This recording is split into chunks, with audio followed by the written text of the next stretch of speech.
Vamos lá, muito boa noite, sejam muito bem-vindos a mais uma gravação do nosso podcast Physio Insight, um projeto onde eu respondo as perguntas da minha audiência na lata Doa Quem Doer, baseada em evidência. E hoje a gente convidou uma das psicólogas que trabalham com nossos pacientes. Se você é meu seguidor raiz, você já está ligado que eu trabalho com dor crônica há quase 7 anos. E por isso a gente precisa do olhar de um psicólogo para ajudar os nossos pacientes com dor crônica, tá? Vamos esperar um pouquinho a Joelma entrar e a gente vai começar a conversar sobre dor, psicologia e fisioterapia. Um novo olhar sobre o paciente, tá bom? E a gente espera com isso tirar muitas e muitas dúvidas de vocês no manejo dos pacientes com dor crônica. Beleza? Então vamos lá, muito boa noite a quem já está aí. Deixa eu achar ela. E vamos lá. Deixa só ela aceitar aí o convite. Eita, com a câmera invertida. Agora sim. Muito boa noite, Joelma Barreto. Melhorou? Vamos ver se a câmera pega aí. Pronto. Você me escuta? Sim, estou te ouvindo. Pronto, tudo bem então. O áudio está ok. O pessoal aí que já está online, o pessoal pode botar um legalzinho se o áudio estiver ok para a gente começar a conversar. Vamos lá, Kathleen, Lili, Mariane Limeira, Lai, Noca Leão. Se o áudio estiver ok para vocês aí, galera, dá um legalzinho para a gente já começar. Pronto, tudo ok então. Estamos autorizados. Beleza? Jó, por gentileza, se apresente para o nosso público aí. Fale quem é você e como você escolheu a psicologia. Boa noite a todo mundo. Então, me chamo Joelma Barreto, sou psicóloga, sou especialista em atendimento familiar e casal e agora em uma formação em tanatologia. Apaixonada pela psicologia hospitalar em perdas e luto também. Trabalho sobre abordagem sistêmica. Bem resumidamente, a sistêmica ela vai pela abordagem, pela linha de raciocínio de atender o sujeito através das relações dele, dependente das relações. Relações familiares, relações amorosas, toda a rede de suporte, a rede de apoio. Como eu cheguei na psicologia, desde o meu ensino médio, eu já sabia que eu queria psicologia. Já era bem decidido. E a área que eu decidi seguir, que foi esta da sistêmica, foi na faculdade mesmo, por ter esse conhecimento de como era. Na verdade, a maioria das faculdades não disponibiliza esse amplo conhecimento das linhas, né? A maioria do sujeito conhece a psicanálise, o comportamental, TCC, mas não conhece a sistêmica. Conheci a sistêmica lá e a paixão por perdas e luto, por trabalhar querer ingressar nessa linha de trabalho em hospitalar, foi devido ao meu pai, ao processo que eu passei com ele. Então, tudo teve um porquê aí, uma linha de raciocínio. E estamos aqui. Mais ou menos foi por aí. Isso aí. Muito bom. Então, pessoal, só complementando o que a Joelma acabou de falar, como eu falei, a gente tem uma rede de suporte com diversos profissionais, né? A gente tem contatos com médicos, com psicólogos, com educadores físicos, porque a gente precisa desse suporte quando a gente lida com dor crônica. A gente sempre fala que a dor crônica ela é sempre multidimensional. Então, muito paciente entra aqui por essa porta do consultório me procurando para colocar a coluna no lugar, colocar alguma estrutura que estaria fora do lugar ou tratar alguma inflamação. E quando a gente avalia o paciente, a gente percebe que não tinha nada daquilo do qual ele pensava e a gente precisa desse suporte da psicologia para conseguir manejar esse paciente. Pessoal que está entrando agora, que caiu de paraquedas aí na nossa live, quem não me conhece ainda, eu sou Caio Ferreira, sou fisioterapeuta, sou especialista em osteopatia e acupuntura e venho trabalhando há 6 anos com dor crônica. Dentro desse background que a gente tem, a Joelma já atende alguns pacientes nossos, pacientes que evoluíram de forma magnífica, pacientes que eu tinha dificuldade de manejar, uma dor no joelho, uma dor na coluna, não encontrava nenhuma alteração no exame físico. E aí, quando o paciente chegava estressado, já falando o que estava acontecendo no contexto dele, eu sabia que eu não era capaz de ajudar esse paciente. Dito tudo isso, eu passo a bola para a Joelma com a seguinte pergunta. Joelma, não estudei não, tá?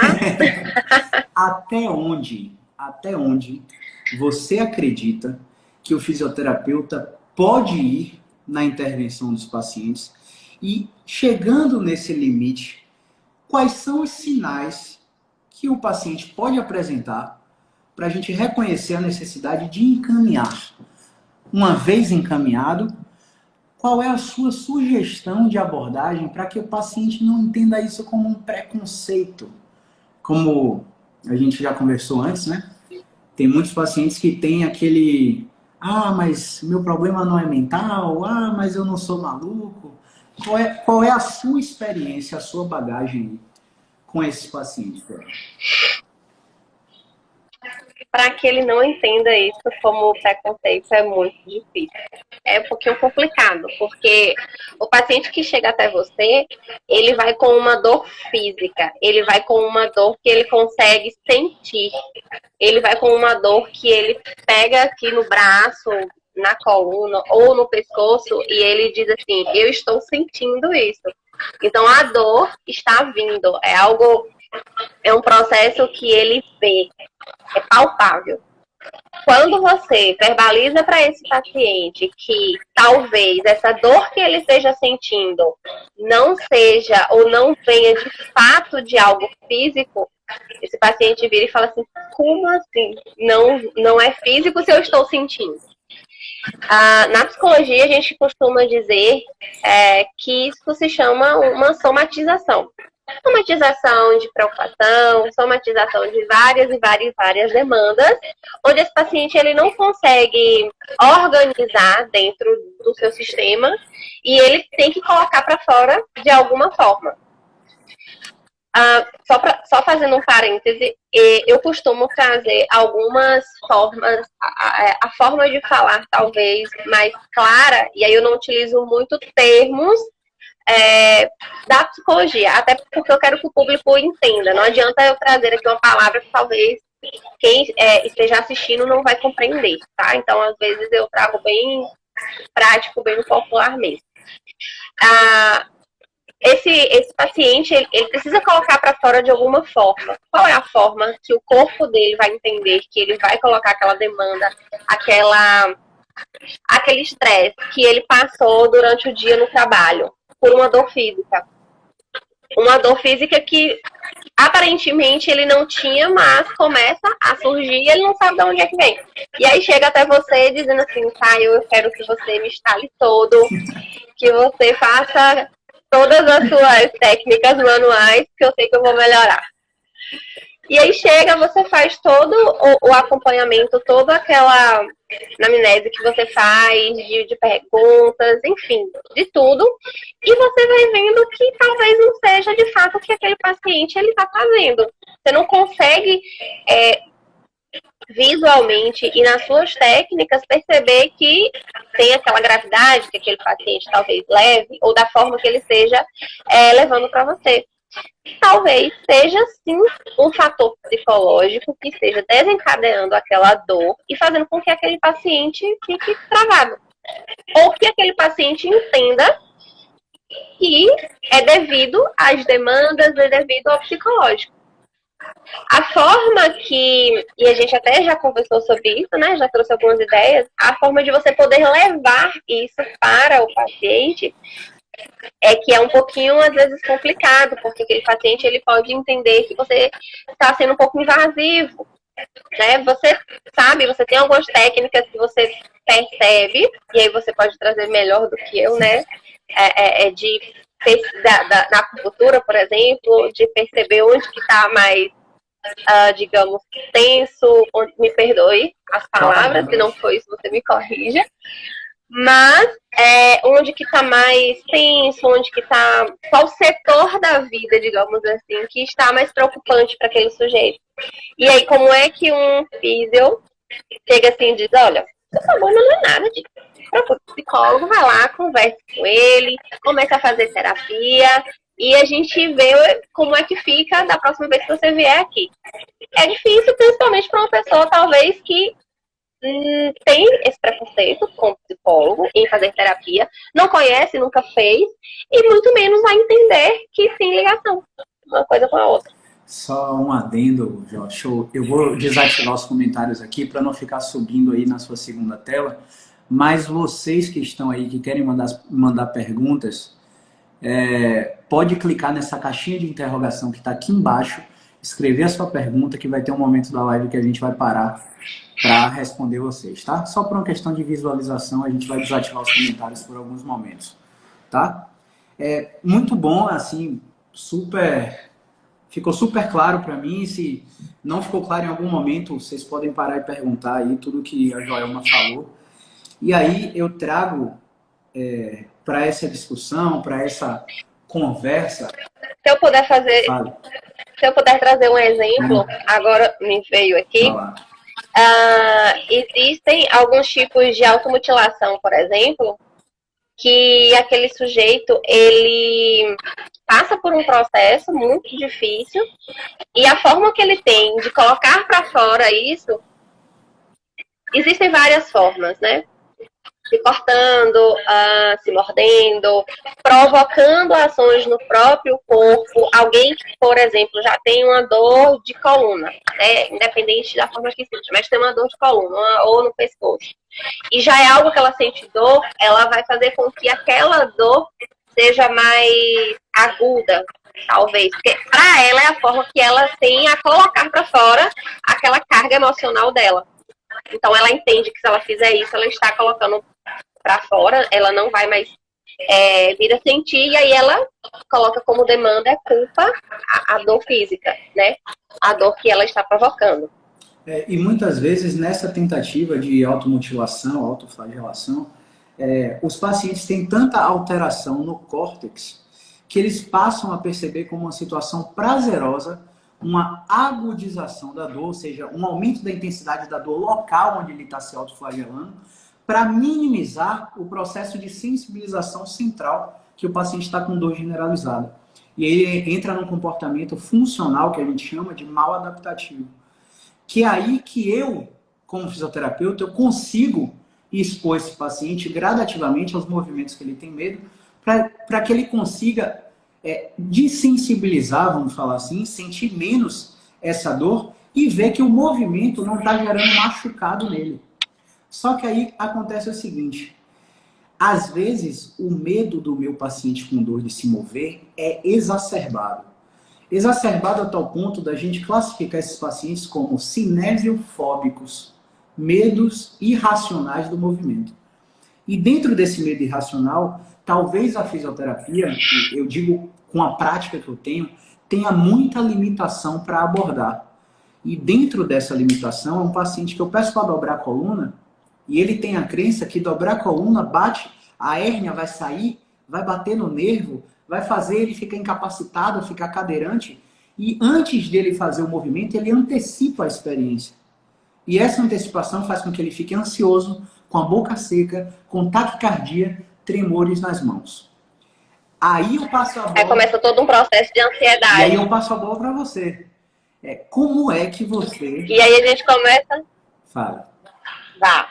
Pronto, como é que você aborda esse paciente que chega para você, o físio falou que minha dor na coluna não tem uma causa mecânica, não tem uma causa inflamatória e que ele quer que eu consiga fazer esse movimento, só que eu tenho muito medo. E como é que você entra aí nesse processo, Joel? E aí eu trago todo o histórico com aquele paciente. Histórico esse ou forma essa de fazer com que ele verbalize. E na maioria das vezes o paciente ele não tem paciência, porque o sujeito ele é imediatista. E já que ele vai para um consultório de fisioterapia com alguma dor, ele quer respostas. E aí ele vai para o psicólogo. A gente, me perdoe, meu cachorro, ele late assim, de vez em quando. Ele vai para o psicólogo e diz assim: procurei um fisioterapeuta, ele disse que minha dor não é física, que tem algo. E aí a gente vai puxando bem da raiz mesmo, para tentar entender o porquê que aquele movimento impede tanto ele, e por que esse movimento ele tem medo de toda essa fobia, de que aconteça tudo isso. Eu vou trazer alguns exemplos, né, que são reais, que eu digo que eu tive contato. Um tempo atrás, no consultório, a gente teve um grupo de pacientes com fibromialgia. Eram 3 pacientes e a gente, até por questão de mobilidade mesmo e de conforto, né, para esses pacientes. Eu tinha uma paciente onde ela não conseguia se colocar muito. Ela teve, não me recordo agora, mas ela teve algo onde o lado dela direito, ou do lado direito, era paralisado. Então ela tinha muita dificuldade de se locomover, e quando ela fazia alguns movimentos que para ela eram movimentos mais bruscos, ela tinha medo de cair, ela tinha medo de torcer o pé, ela tinha medo de torcer o quadril, ela tinha medo, de fato, de andar, de fazer outros movimentos que ela já estava acostumada a fazer. Esse aqui eu estou na minha zona de conforto, então esse movimento aqui eu consigo fazer, eu vou fazer. E aí eu utilizei uma técnica que é a técnica da dança. Dentro do cronograma, né, tiveram algumas atividades, e nesse dia eu levei a dança porque eu percebi que elas gostavam muito disso. Quando eu entrei no consultório, elas estavam ouvindo forró na recepção e falando de São João. Eu falei: olha a minha deixa agora aí. Então, levei essa atividade. Levei um professor, onde ele proporcionou um momento onde dançou um pouco com esses pacientes, claro, com toda a autorização delas, informando que a gente teria uma outra pessoa no setting terapêutico. E ela se recusou no primeiro momento, dizendo que não ia conseguir se movimentar. Ela fazia uso de uma medicação? Me fugiu o nome agora. Não, é de um suporte para caminhar. Legal. Isso, no meu interior se usa muito essa palavra. Eu não sei aqui como é que as pessoas colocam. Mas ela fazia muito esse uso. Na verdade, era um suporte que ela tinha para estar na zona de conforto. Ela não tinha certeza que ia cair, mas ela utilizava, né? E quando ela se levantou, ela achou que ia cair. Quando ela começou a dar os primeiros passos, ao 1, 2, 3 para frente, 1, 2, 3 para trás, começou a dançar, foi muito sensacional. Ela conseguiu desassociar a dor que ela sentia ou a limitação dela e entender que não era da forma que ela estava colocando. Ela se colocou à disposição de fazer algo novo e ela percebeu que ela poderia ir mais do que aquilo ali.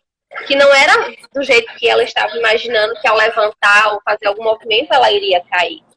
E que isso que ela estava pensando ou imaginando era uma demanda dela. E por que essa demanda estava fazendo com que também travasse a parte física dela.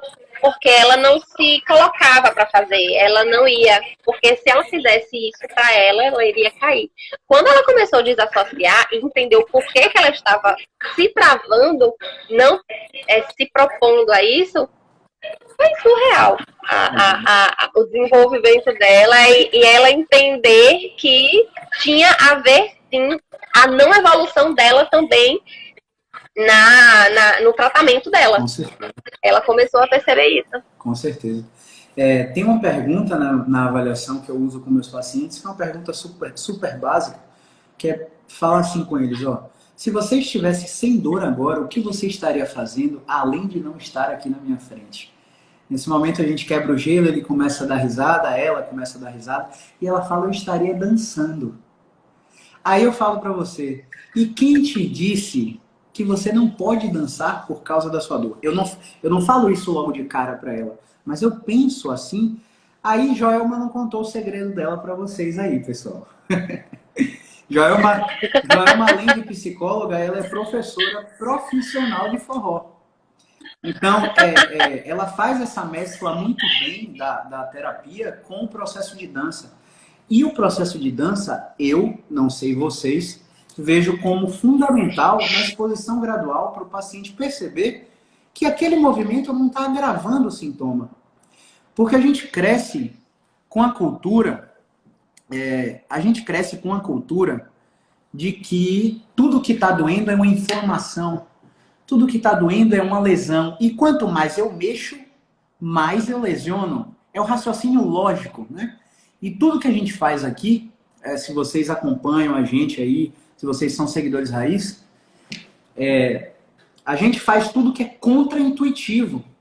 Porque o contrassenso te chama a atenção para você me dar um minutinho, nem que seja 15 segundos da sua atenção.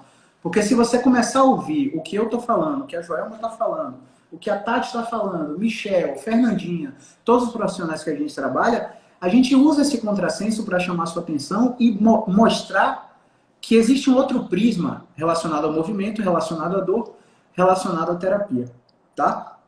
E aí, só para falar mais um pouquinho e passar a bola para você, eu chego atualmente a ter pacientes que eu brinco, que eu não atendo mais, que eu demito esses clientes. E aí, um desses clientes, você já atendeu vários deles, o caso é o seguinte, olha, eu tenho uma dor lombar que irradia para a perna. E aí eu testo tensão de nervo, sensibilidade, reflexo, força, perda de movimento, não acho nada. E aí ela fica encucada porque eu não achei nada, em vez de ficar aliviada por eu não ter encontrado nada. E nesse que eu não encontrei nada, ela faz um exame de imagem. E o exame de imagem acha uma porrada de alteração da idade, hérnia, artrose, abolamento, degeneração. E aí o médico fala para ela assim, olha, o que você tem aqui é natural da idade, não justifica a sua dor. E o fato de não justificar a sua dor faz com que ela fique mais encucada ainda. E aí eu cheguei para o paciente e falei assim, olha, seu problema parece não ser químico, inflamatório, mecânico, nem movimento dependente. Afinal, eu não estou conseguindo melhorar você aqui. E a gente já fez 3 atendimentos. A partir de agora, eu preciso de um parecer de uma psicóloga. Eu preciso que você seja acompanhada por uma psicóloga, porque existem processos que colocam você na tomada, ligada no 220, fazendo com que você perceba mais a dor. Aí ela, tá bom, me indique aí, passei o contato de Tati. Falei, ó, fica à vontade para escolher qualquer uma dessas duas. E aí, ela sumiu daqui. E aí, eu conversando com você e com Tati, ela não procurou você. Isso era um paciente de 2017. Agora, não, em 2020, ano passado, eu ainda estou em 2020, viu? Tenho que sair de 2020. Em 2020, por favor, ela voltou para cá e ela falou para mim, eu perguntei, e aí, é um problema novo ou é o mesmo problema de antes? E ela falou, Caio, eu saí daqui em 2017 achando que você estava me taxando de louca. Mas eu já fui. Aí falou, X profissional. Professores meus, né? E profissionais em outro estado, em São Paulo, que falaram exatamente o que eu tinha falado para ela. E aí eu falei, olha só, será que você voltou no profissional certo? Porque pode ser que não seja eu que vai te ajudar. E aí, quando eu avaliei ela, ela estava com o mesmo comportamento. E eu disse para ela o seguinte, ó, não marque consulta comigo enquanto você não passar em uma dessas 2 psicólogas. Porque eu não vou conseguir te ajudar e eu não quero ganhar seu dinheiro assim. Eu não quero enriquecer dessa forma, eu quero somar na sua vida. E a única, se você fosse minha mãe hoje, eu vou fazer um processo terapêutico. E isso vai te ajudar muito. Dito tudo isso, falei demais já.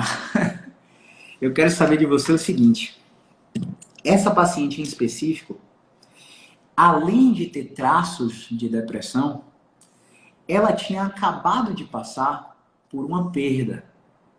E essa perda não foi de um ente querido, não foi um óbito na família dela. Foi uma separação. Uma separação. Joelma. Que não deixa de ser uma perda. Joelma, como você aborda esse paciente dentro da terapia conjugal, familiar, sistêmica? Por que esse paciente está perpetuando dor por tanto tempo, sem causas físicas, logo após passar por um processo de divórcio, exacerbar completamente o sintoma dela? Você sabe que, como psicóloga, eu sempre vou dizer que tudo é muito relativo. Claro. Não tem algo muito exato para te responder. Mas, em alguns casos, em algumas situações, esse momento de separação, de perda, principalmente quando tem algum determinado tempo, esse paciente ele não está preparado. E como ele não está preparado, né, por mais que já tenha uma separação de corpos em casa, ou de corpos que eu digo, não tem mais aquela relação sexual, né, entre os dois, já tenha um desgaste, eles não estão preparados para, de fato, assinar a documentação da separação, sair de casa. O que acontece com esse sujeito? Acaba vindo a carga de dor no sentido de, se eu não consigo expressar a minha dor pela perda que eu estou tendo emocionalmente, eu vou ter que expressar essa dor de alguma forma. Existe também, e aí, de alguma forma, a forma mais prática e rápida, a forma física, porque aquele paciente ele precisa colocar para fora, ele precisa justificar de algum jeito o que ele está sentindo. Outra forma também que acontece muito é aquele paciente justificar da dor para ser o... Não sei se seria essa palavra, né? Não me entendam mal, mas de ser o coitadinho da história, de chamar a atenção. Eu tô sentindo dor, não tô me sentindo bem, eu preciso chamar a atenção de alguém, que talvez chamar a atenção do meu cônjuge, né? Daquela pessoa que está havendo a separação, e talvez não ocorra. Porque eu estou passando por um processo, e esse processo vai ser uma forma de manter esse relacionamento, de manter esse casal, né? Que não existe mais, mas que um deles dois ainda não está preparado para isso. Então existem alguns vieses assim para ir mais ou menos para esse lado. Quando eu digo que é tudo muito relativo, é porque eu não posso dizer é isso ou é aquilo, porque depende muito da história de vida de cada um. Mas o que eu já tive de conhecimento, de experiência, né, na prática clínica, a maioria dos casos são casos onde aquele paciente ele não consegue ter essa separação e ele precisa chamar atenção de alguma forma para dizer assim, ó, eu estou doente, eu não posso sair daqui. E você não pode fazer isso comigo.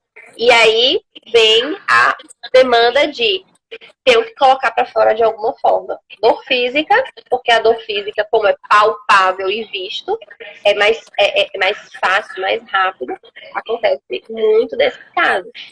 E para você chegar em um paciente e falar assim, olha, eu não estou sentindo nada, você não está sentindo nada, veja com o psicólogo. Eu acredito que estar no seu lugar também é um pouquinho complicado. E não ser taxado como uma pessoa que não está entendendo ou até imaginando, como a sua paciente falou, né? Está julgando essa pessoa como louca, como assim você não está vendo que eu estou sentindo essa dor? Até porque quando o paciente chega até a mim, ou você como profissional, a gente tem que validar aquela dor. A gente vai investigar. Mas se o paciente diz assim, eu estou sentindo dor, eu estou sentindo isso, ok. Você está sentindo. Vamos agora saber o porquê que você está sentindo. Vamos avaliar agora da onde é que vem essa dor, né? Exatamente. Falei demais. E assim, a própria definição de dor pela IASP, que é a Associação Internacional para o Estudo de Dor, é de uma alteração, uma sensação desagradável, real ou potencial, associado à lesão dos tecidos ou não, tá? Sensorial ou emocional. Percepção desagradável, sensorial ou emocional. E eu costumo falar para os meus pacientes que você não precisa ter lesão para ter dor. Você pode ter dor de acordo com a ameaça que você detecta. Caio, como assim? Aí eu vou falar um pouquinho tecnicamente, vou aprofundar um pouquinho, só para você ter uma noção de como é complexo o que nós dois lidamos no dia a dia com esse perfil de paciente. Veja bem, você é uma mulher, você cresceu o tempo todo sendo olhada e admirada por seus familiares, olhada e admirada pelos seus vizinhos, pelos seus amigos. E aí você está andando na Barra, olha o exemplo, você está andando lá na Barra, e aí passa um rapaz e olha para você. E ele olha para você te dando um boa tarde. Ele tá, sei lá, te cortejando lá. A sua percepção vai ser de ameaça? Muito provavelmente não, porque você aprendeu a vida toda que você, por ser uma mulher bonita, um homem bonito, as pessoas realmente paravam e se impressionavam com sua beleza. Agora já você cresceu a vida inteira, olha a experiência, você cresceu a vida inteira sendo maltratada pela família, pelos primos, pelos irmãos, te chamavam de gorda, mandavam você arrumar seu cabelo, ficavam usando termos pejorativos com você. Você está andando pela Barra, esse mesmo homem para você, para cortejar você, achou você bonita, quer conversar com você, a sua percepção com aquela encarada daquele homem vai ser completamente distinta. E por que eu estou falando isso aqui? Porque rodou no Fantástico, em vários veículos do mainstream, né, da mídia, uma invasão de um boi numa emergência de um hospital. Não sei se você viu isso.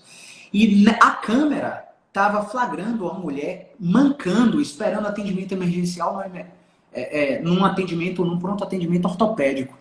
E ela estava com alguma dor de coluna, quadril, e estava mancando. No momento que o boi invadiu aquela emergência, o cérebro dela fez assim, ó, mudou a chave e falou, a ameaça potencial é o meu risco à vida. Naquele momento, todos os portões do sistema nervoso central fecharam a transmissão de dor física que ela tinha. E ela conseguiu parar de mancar e correr e fugir do boi. Então, por que eu estou falando isso para vocês, simplificando? Se você tem ou dor, ou ansiedade, ou depressão, ou privação de sono, ou estresse, tudo isso colabora para que você pegue aqui, ó, a tomada do seu cérebro e coloque lá na eletricidade. E você fica no 220, percebendo ameaça em tudo. E no que você fica percebendo ameaça em tudo, às vezes, na maioria das vezes eu digo, você não tem nenhuma lesão. Você tem dor porque você está reconhecendo uma ameaça excessiva em um movimento, em uma relação de trabalho, em uma relação familiar, conjugal. E aí o que eu costumo falar para os pacientes é o seguinte, olha, a gente já conseguiu descartar todas as possibilidades físicas aqui. Então eu preciso agora que você faça algum acompanhamento, porque você precisa cuidar da ansiedade, desse seu medo excessivo, dessa sua preocupação, para tirar você da tomada. Tirando você da tomada, você vai melhorar dessa dor e vai se expor cada vez mais aqui no meu tratamento. Aí são aqueles pacientes que a gente encaminha para você dar o prosseguimento. Mais uma vez eu dei esse exemplo, né? Que pode ser um conflito conjugal e tal. Aí eu queria saber de você o seguinte. Quais são as demandas mais comuns do paciente que chega no seu consultório? paciente chega para você, seja proveniente daqui do consultório ou de contato inicial com você, quando ele senta ali naquele sofá e que ele olha para você, geralmente quais são as primeiras frases, as primeiras demandas que esses pacientes falam? Relacionamento. Relacionamento. Relacionamento hoje está sendo uma das minhas maiores demandas, né? Relacionamento tanto conjugal quanto relacionamento com a família. Eu ouço muito, eu não sou amado, passei por uma traição. Traição está em recorde aí nessa lista. A relação com as redes de apoio, né? As redes de apoio, quando eu trago amigos, né? Familiares também, mas essa rede de apoio de amigos, de pessoas do trabalho. Eu acho que ansiedade também eu acho que está em segundo lugar nessa lista aí da demanda que esses pacientes chegam no consultório, muito ansiosos. E ultimamente, por conta de todo esse processo que nós estamos passando, né, da pandemia, mais ainda relacionamento e ansiedade. Porque é um período onde estar mais em casa, estar mais com o cônjuge, estar mais com a família, então está sendo uma demanda muito grande mesmo. Então, assim,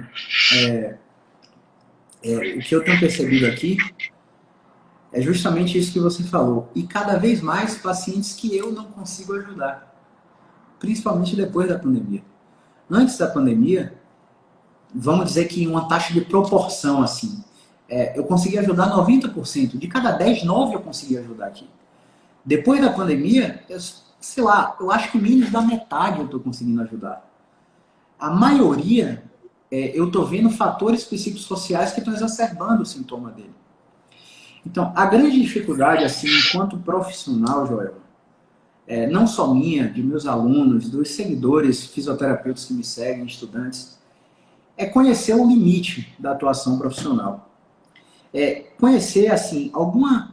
Claro que não vai ter regra, não vai ter receita de bolo, mas eu volto para aquela segunda pergunta que eu fiz para você, para que fique claro para quem assiste a gente. Quais seriam os sinais que esse paciente está dando para a gente na fisioterapia para que a gente encaminhe esse paciente para o psicólogo? Porque o que eu vejo são muitos profissionais de fisioterapia começando a transformar a fisioterapia em um processo que não é a fisioterapia. E isso pode gerar um gatilho dentro desses pacientes que o fisioterapeuta não é capaz de abordar. E lá nos Estados Unidos, eu participo de 2 mentorias com assim, 2 profissionais sensacionais aqui do país, e eles dão curso no exterior o tempo todo. E eles falam que lá isso dá processo. O fisioterapeuta falar para o paciente, essa sua dor é psicológica, essa sua dor é psicogênica, essa sua dor não é física, procure um psicólogo. Então, o que a gente cansa, e talvez você não tenha resposta para isso, talvez ninguém tenha resposta para isso, o que a gente cansa de ver é pacientes que não são para fisioterapia sendo tratados na fisioterapia.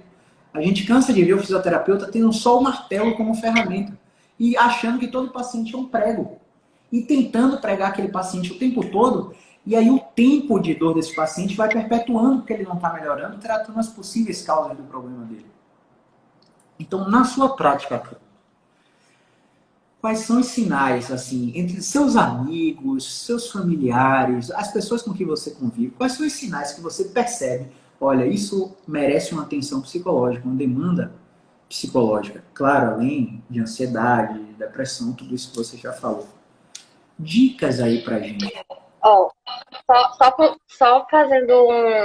Só complementando um pouquinho o que você falou, existem a forma da gente falar que é psicológico. Por exemplo, quando esse profissional ele fala assim, sua dor é psicológica, procura um psicólogo e vá ver o que é. Por exemplo, É uma forma de desdém, talvez, de falar assim, você não está sentindo. Lembra que eu falei que a gente precisa validar aquela dor? A gente precisa validar e falar assim, olha, aquele paciente, ele está sentindo essa dor. Independente de onde vem, se é psicológica, se realmente é uma dor física, mas existe uma dor. E ele está dizendo o que ele está sentindo. A gente vai investigar para saber de onde é que vem essa dor.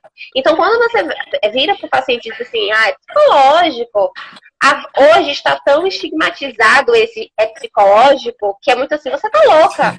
Não, você não está sentindo dor, não. Hoje, a forma que é visto não é no sentido de é psicológico e você precisa cuidar do psicológico para poder a gente cuidar do físico. E sim, é psicológico, você está inventando, é uma dor que você nem sabe de onde vem. Sabe mais ou menos a diferença? Sim. E quando você traz, assim, você sabe disso, eu já falei que eu acho muito interessante esse trabalho de você ter esse olhar e saber qual é o seu limite, ou tentar administrar, né? Saber qual é o seu limite de até onde eu posso ir, o que eu posso fazer. Exatamente. Mas eu acredito que o sujeito, ele dá sinais. E ele dá sinais como, por exemplo, eu não tenho mais vontade de viver, essa dor já está me incomodando há muito tempo, eu estou passando por um processo de separação, eu passei por um processo de perda com meu pai, com minha mãe, com meu filho, com meu sobrinho. Então, todas essas palavras, essas formas, né, de falar, de verbalizar, chega para o outro profissional e você, peraí, está tendo já algumas palavras aqui que eu posso até puxar mais um pouquinho, né? E dentro desse puxar mais um pouquinho já serve para você de ter algo palpável para quando você for encaminhar ou sugerir esse encaminhamento, né, para o psicólogo, você conseguir mais ou menos que justificar o porquê que você está fazendo isso, né? Então, situações como passei por um processo de perda recentemente, estou passando por um processo de separação ou perda, né, de luto de alguém que já morreu. Estou passando por um estresse no trabalho, estou muito ansioso devido ao meu corpo, à minha alimentação. Isso ocorre de uma forma gigantesca mesmo. Estou passando por um processo de autoconhecimento e o meu corpo está de tal forma. E a sociedade, né, traz que o corpo tem que ser enquadrado aqui dessa forma e eu não estou. Então, assim, são várias. É algo bem subjetivo mesmo. Mas são palavras, são formas de falar, ações que você vai filtrando e entendendo. Olha o que uma paciente... poder encaminhar. Olha o que uma paciente falou para mim hoje. Eu tô precisando dormir porque só quando eu durmo eu não sinto dor. Hoje eu tomei mais remédio para dormir. Eu falei, mas qual é o remédio que você toma? Aí ela tomava alprazolam e a dose que o psiquiatra passou para ela foi de 2 miligramas, que é uma das doses mais altas. Ela triplicou a dose da noite passada para hoje. Ela chegou aqui completamente letárgica e eu não consegui trabalhar praticamente nada. Eu fiquei 45 minutos conversando com ela, tentando convencê-la de...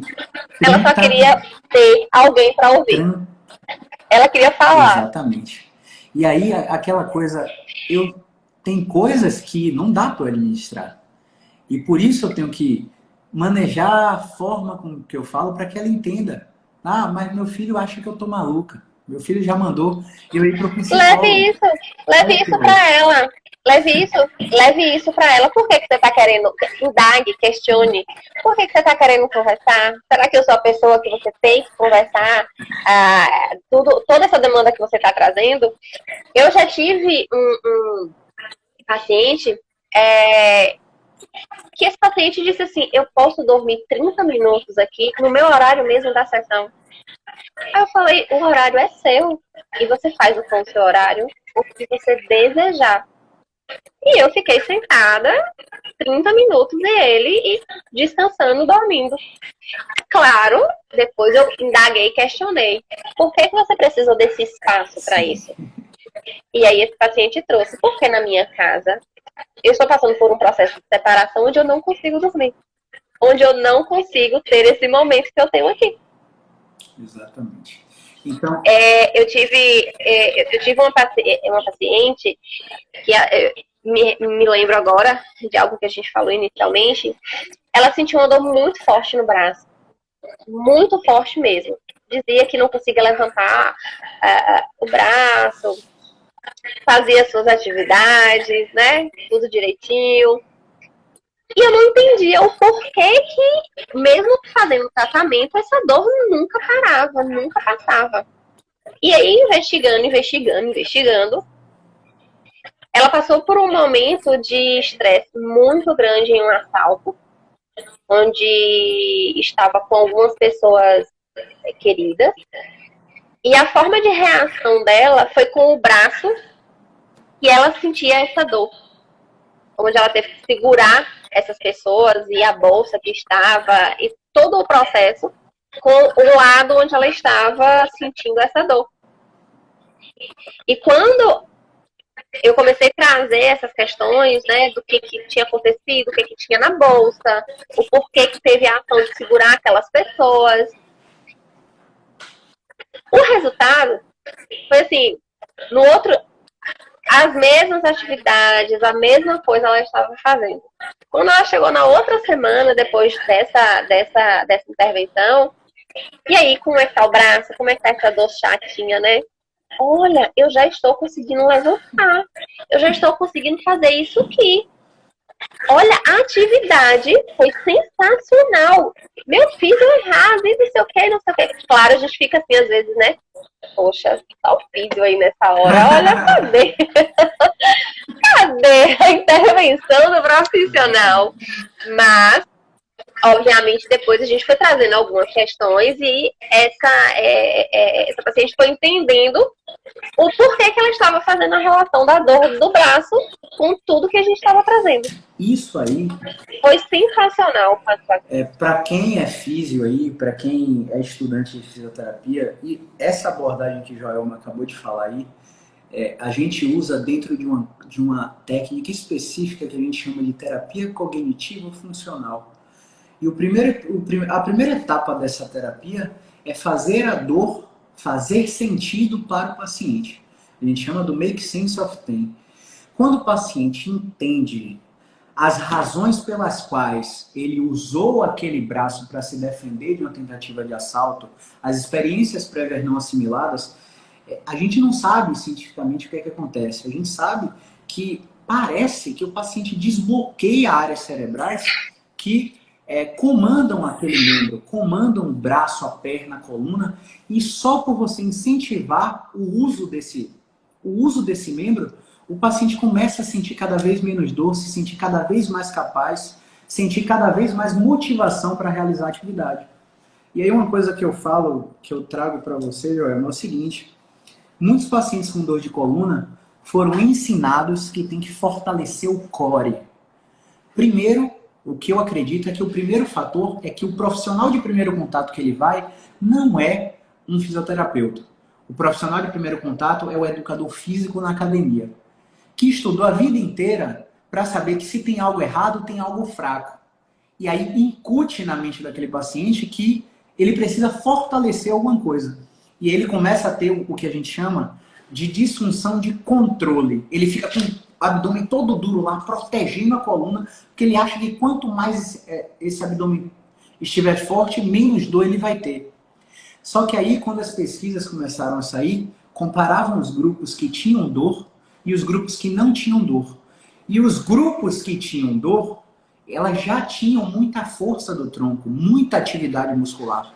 Então não tem por que esses pacientes continuarem fortalecendo o core, fortalecendo o glúteo e por aí vai.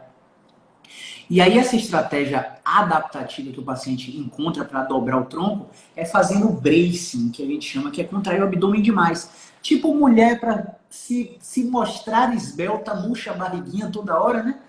E aí o transverso abdominal, que é um músculo que já faz essa função, ele começa a ficar sobrecarregado. e o paciente começa a perceber cada vez mais dor. Então, um ponto do que a gente faz aqui no consultório, que é a terapia cognitivo-funcional, além disso que você acabou de falar, fazer a dor fazer sentido para o paciente, é expor esse paciente ao movimento que dói. Porque aí você vai falar melhor do que eu. O paciente está tratando ansiedade. Fugir da ansiedade resolve.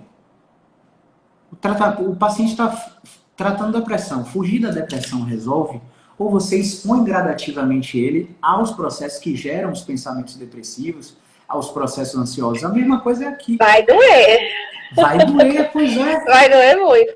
Quantas vezes você... O exemplo que você trouxe dessa paciente de dobrar a medicação. Por que essa paciente quer dobrar a medicação? Por que ela precisa tanto dormir ou passar um momento desligada dessas situações? Por que ela quer fugir? Será que realmente... E parece clichê, né? Falar isso porque a gente imagina ou a gente quer acreditar que é algo muito já palpável. A gente fala tanto disso, mas inconscientemente, quantas vezes a gente não fala: eu quero ir para um lugar, eu já ouvi muito isso, eu quero ir para um lugar onde ninguém me conheça e começar do nada. Eu quero passar um final de semana em tal lugar, sem celular, só descansando, o que não está errado, compreendo, é ótimo. E passar um final de semana ali, na linha verde, só descansando, comendo, se divertindo, é maravilhoso. Mas por que essa fuga? Por quê? Vai voltar, vai encontrar o mesmo problema. O problema não vai sair do lugar. Você vai e volta. O problema vai continuar do mesmo jeito. Então, porque às vezes o paciente, o sujeito, ele não está preparado. Eu entendo. Ele não está preparado para falar sobre aquilo ali. Só que quanto mais ele se coloca em uma posição, em uma zona de conforto, de não estar preparado, ou acha que não está preparado, mais a dor vai continuar. E eu costumo dizer que você sofre duas vezes. Uma vez você sofre porque você está sentindo a dor, porque você não consegue resolver, e sofre a segunda porque você fica postergando isso. Se for para sofrer, minha gente, vamos sofrer de uma vez só. Porque aí a gente sofre, né, logo. E aí já sabe como tentar resolver ou busca ajuda para isso. E ver como é que faz, né? Vai pro profissional. Exatamente.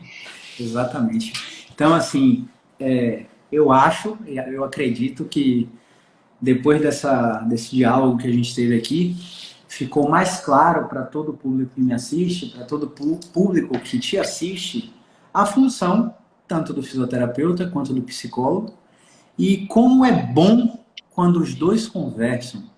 Como é bom quando há um processo integrado na reabilitação dos pacientes. E eu falo com meus pacientes: olha, quem está comigo e está com Joelma, quem está comigo e está com Tati, está evoluindo mais rápido do que quem está só comigo, do que quem está só com ela. Claro que vai ter um momento que o paciente vai ter que escolher. E aí, eu tenho certeza que você faz isso, eu tenho certeza que Tati faz isso também, assim como eu faço isso. Mas eu falo para o paciente: olha, de coração, se você fosse minha mãe e você só tivesse orçamento para arcar com um de nós dois, fique com ela ou fique com ele, porque agora, para o seu momento da reabilitação, é muito mais importante o trabalho dela do que o meu. E aí o paciente começa a ter a consciência que você não está ali só para captar mais um cliente, né? Você não está ali só para vender mais um serviço para ele. Até porque o que a gente sempre fala é que, olha, eu quero que você chegue aqui, mas eu quero que você saia daqui falando de mim para todos os seus vizinhos, familiares, amigos. Eu quero que você traga mais pessoas aqui. E eu quero te ver cada vez menos. Porque fisioterapia é um processo que tem começo, meio e fim. Assim como psicologia. Então eu encontro pacientes que têm aquele gatilho mental. Futuro quase que certamente provável. Olha, eu já fiz fisioterapia 60 sessões. Eu já fiz 6 meses de fisioterapia.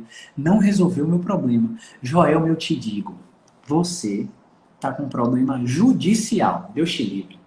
Você está com um problema judicial e você precisa de um amigo seu, advogado e tal, e você perdeu aquele processo. Você fala, Joelma, que o direito não funciona?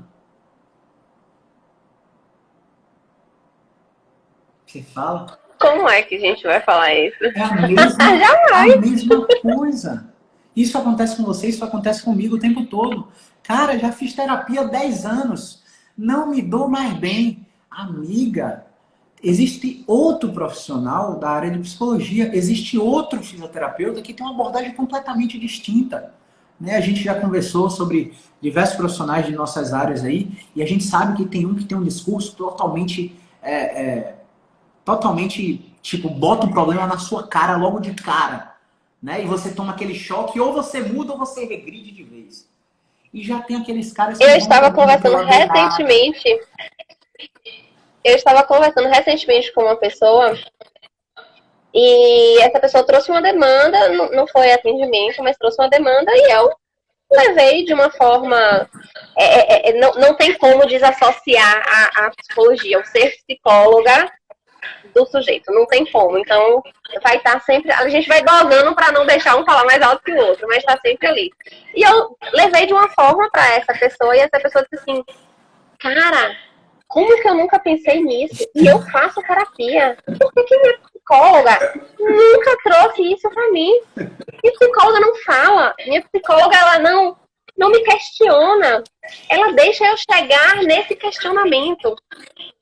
Eu falei assim, olha, jamais. Eu não quero estar aqui para questionar a sua psicóloga, porque quem está fazendo isso é você. Estamos tendo uma conversa normal, aberta, onde eu trouxe um questionamento para você que fez sentido. Então, se isso para você fez, né, de fato esse sentido e mudou algo para você, leve para ela. Leve para ela a forma de abordagem que ela está fazendo. Leve para ela que você não está se sentindo tão confortável. Leve isso para ela, até porque o processo de vocês dois tem que ser muito aberto, tem que ser muito claro, né? Até para fazer sentido para você e para o seu tratamento também. Exatamente. E foi incrível como, assim, depois que aconteceu isso, essa pessoa levou para a psicóloga e aí eles começaram a ver uma forma diferente, né, de abordagem. Porque, assim, tem psicólogos que têm uma forma mais de fala, e eu ouço isso direto, porque aquela psicóloga que fala, porque tem uns que não falam, não. Falei, eu sou essa psicóloga que fala, né? Dizem por aí que não são todos, mas que os psicanalistas não falam muito, né? Cada um com a sua abordagem, cada um com a sua forma de ser, de atender e de viver isso. Então, assim, vá lá, converse com ela, veja o que aconteceu, verbalize e diga o que está incomodando. E cada um vai ter sua forma. Essa foi a minha forma de falar, essa é a minha forma de intervenção com o paciente. Eu gosto de fazer com que o paciente verbalize, com que o paciente se questione. E quando você falou isso, eu passei por um atendimento com um paciente, onde durante um ano ele não estava em terapia, porque é diferente você fazer terapia e você estar em terapia. E quando completou um ano, tinha algumas idas e vindas, só que esse paciente sempre querendo, né, não estava ali por inteiro. Eu disse para esse paciente que eu não queria o dinheiro dele, que eu não estava ali para isso. Que se ele não se fizesse presente na terapia, se ele não entrasse em processo terapêutico, que não precisava estar ali. Na outra semana, o paciente chegou falando assim, coisas que há muito tempo não falava. Algum desbloqueio aconteceu, alguma coisa houve aí. Com certeza, o paciente mudou a chave. Joelma, o Instagram daqui a pouco vai derrubar a gente pelo tempo, então eu queria que você ajudasse a responder essa pergunta que chegou aqui e colocasse suas considerações finais, tá bom? Raj Concept perguntou: a psicologia pode ajudar a aderência do indivíduo nos programas de exercício físico? Aquele cara que tá gordinho e tá querendo emagrecer, tem que seguir uma dieta, mas por algum motivo ele não consegue seguir, ele não consegue ter aderência. Como funciona esse processo com você, Joelma? Grande Michel, beijo. Sempre também tá por aí me acompanhando. A psicologia pode ajudar a aderência do indivíduo nos programas de exercício físico? Sim. Até porque a gente precisa entender por que ele não está aderindo aos exercícios físicos. O porquê que tem essa trava de não estar fazendo. E também aí vem duas questões, né? Eu quero fazer atividade física, mas eu não consigo. Ou eu não quero, mas eu preciso. Eu preciso, mas eu não quero. Entende? Então, a terapia, o processo terapêutico, sim, pode ajudar bastante a entender o porquê que esse paciente ele não está aderindo. Ele pode até ir para academia ou para o personal, ele pode até fazer uma atividade sozinho, aleatório, uma caminhada, mas de fato é ali que ele está, é ali que ele gostaria de estar, o que ele está fazendo? Aí eu trago por aqui agora, né? É ali realmente que ele gostaria, o que ele quer com isso? Sim, a psicologia, o processo terapêutico pode ajudar muito, tanto a esse profissional ou os profissionais, quanto o paciente a entender o porquê que ele não está aderindo. Porque esse medo das atividades físicas, né? Porque esse receio dessa adesão, qual é esse preconceito, qual essa amarra que esse paciente tem, que esse sujeito tem para não aderir aos exercícios físicos. E aí vem a subjetividade da psicóloga aqui. Existem vários meios para esse paciente não estar aderindo. Vários e vários. E esse processo tem que ser sempre negociado, né? Às vezes o fisioterapeuta ele fala assim, você tem que fazer musculação, você tem que fazer hidroginástica, você tem que fazer... Médico, vá pro Pilates, meu filho, vá pro RPG, que é bom para você. E o paciente... Tem que, é uma coisinha que me deixa... Tem que, você não tem que nada. Em primeiro lugar, você não tem que nada. Você gostaria de... Eu lhe apresento o porquê que seria importante para você fazer atividade física. Eu apresento para você a importância que tem de ir no fisioterapeuta. Mas você não tem que fazer nada. Isso é uma decisão sua. Você vai colher tantos frutos das consequências ou não. Exatamente. Ninguém é obrigado a nada. Show de bola. Jó, encerrando a nossa live, eu queria que você deixasse as considerações finais para nossos pacientes, nossos seguidores, fisioterapeutas e psicólogos. Eu vi psicólogos entrando aqui na nossa live também. Considerações finais sobre a integração da fisioterapia com a psicologia, no tratamento de dor, nas relações conjugais e por aí vai. Um recado para a pessoa dormir refletindo, sabe? Tá cortando um pouquinho. Tá me ouvindo agora? Tá me ouvindo agora? Tá me escutando agora? Você me escuta? Será que caiu? Tá me escutando? Cortou um pouquinho. Eu não consegui ouvir muito bem. Agora você me escuta?